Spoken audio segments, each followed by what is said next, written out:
नमस्कार, आप देख रहे हैं न्यूज फॉर नेशन और मैं हूं आपके साथ शिप्रा झा। बिहार विधानसभा चुनाव को लेकर इलेक्शन कमीशन ने नया गाइडलाइन जारी कर दिया है और इस गाइडलाइन के तहत जितने भी उम्मीदवार होंगे वो सभी उम्मीदवार ऑनलाइन नामांकन दाखिल करेंगे। इन सब के अलावा सिक्योरिटी मनी भी उन्हें ऑनलाइन ही दाखिल करना होगा और इतिहास में ये पहली बार होगा जब बिहार विधानसभा चुनाव में इस तरीके से ऑनलाइन नॉमिनेशन किया जाएगा, नामांकन दाखिल किया जाएगा और उसके साथ ही ऑनलाइन ही सिक्योरिटी मनी जमा करानी होगी। और इन सब के अलावा ये भी बताया गया है कि चुनाव के मद्देनजर जब चुनाव प्रचार किया जाएगा तो उस वक्त भी कोरोना को ध्यान में रखा जाएगा। मतलब साफ है कि कोरोना को लेकर जो गाइडलाइन दी गई है, जो एहतियात बरतने के लिए कहा गया है, चुनाव प्रचार के दौरान वो सभी को बरतना होगा।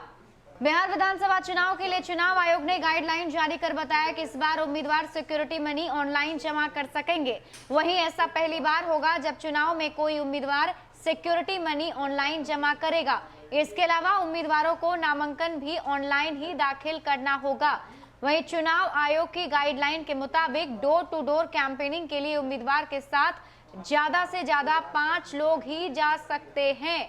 चुनाव आयोग ने यह भी कहा है कि गृह मंत्रालय के निर्देशों के मुताबिक ही सार्वजनिक सभाएं और रोड शो की अनुमति होगी। मतलब साफ है कि जो पहले से एक मांग की जा रही थी, विपक्षी दलों की तरफ से कहा जा रहा था कि वर्चुअल रैली कर पाना संभव नहीं है, ऐसे में जो चुनावी उम्मीदवार होंगे उन्हें डोर टू डोर कैंपेनिंग का एटलीस्ट मौका मिलना चाहिए।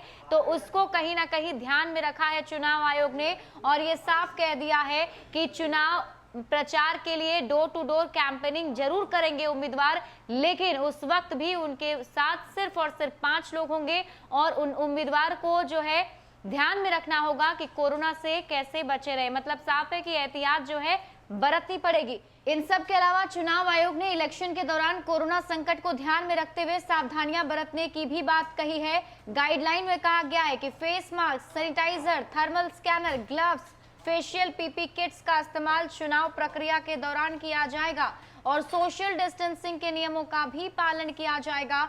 कोरोना वायरस के खतरे को ध्यान में रखते हुए वोटर रजिस्टर असाइन करने के लिए भी सभी मतदाताओं को हाथ के दस्ताने प्रदान किए जाएंगे।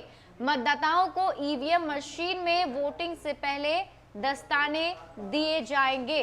तो इस बार का बिहार विधानसभा चुनाव बिल्कुल ही अलग देखने को मिलेगा। हालांकि पहले से ही कयास लगाए जा रहे थे कि बिहार में कोरोना वायरस के मद्देनजर जो चुनाव कराए जाएंगे उसमें कई सारे नियम कानून बनाए जाएंगे। पहले से ही पता था कि जब वोटर वोट करने के लिए बूथों पर पहुंचेंगे तो उस वक्त उन्हें सोशल डिस्टेंसिंग का पालन तो करना होगा ही साथ उन्हें मास्क भी पहनना होगा। अब इसमें इलेक्शन कमीशन की तरफ से एक और जानकारी दी गई है जिसमें यह बताया गया है, नया रूल बनाया गया है कि जितने भी मतदाता मतदान करने के लिए पहुंचेंगे, जब वो ईवीएम को टच करेंगे, उससे वोट करेंगे तो उससे पहले उन्हें दस्ताना दिया जाएगा और वो दस्ताना उन्हें पहनना पड़ेगा। इसके अलावा इलेक्शन कमीशन की तरफ से यह भी बताया गया है कि इस बार बूथों की संख्या जो है वो बढ़ाई जाएगी ताकि सोशल डिस्टेंसिंग के नियमों का पालन किया जा सके और जितने भी चुनावी उम्मीदवार होंगे जो चुनावी कैंपेन के लिए जाएंगे, जो रोड सभा होगी या फिर जो रैली की जाएगी, उसमें भी कोरोना का जो पूरा का पूरा गाइडलाइन है उसको फॉलो करना पड़ेगा।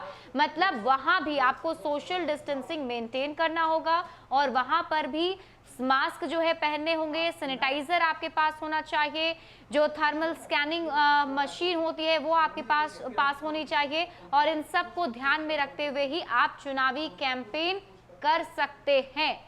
तो बिहार में कोरोना काल के बीच में ही विधानसभा का चुनाव संपन्न कराने के लिए इलेक्शन कमीशन ने तैयारी पूरी कर ली और नया गाइडलाइन जो है वो जारी कर दिया है। इन गाइडलाइंस को अब उम्मीदवारों को ध्यान में रखकर ही चुनावी कैंपेन करना होगा। ज्यादा अपडेट के लिए आप जुड़े रहिए न्यूज फॉर नेशन के साथ। नमस्कार।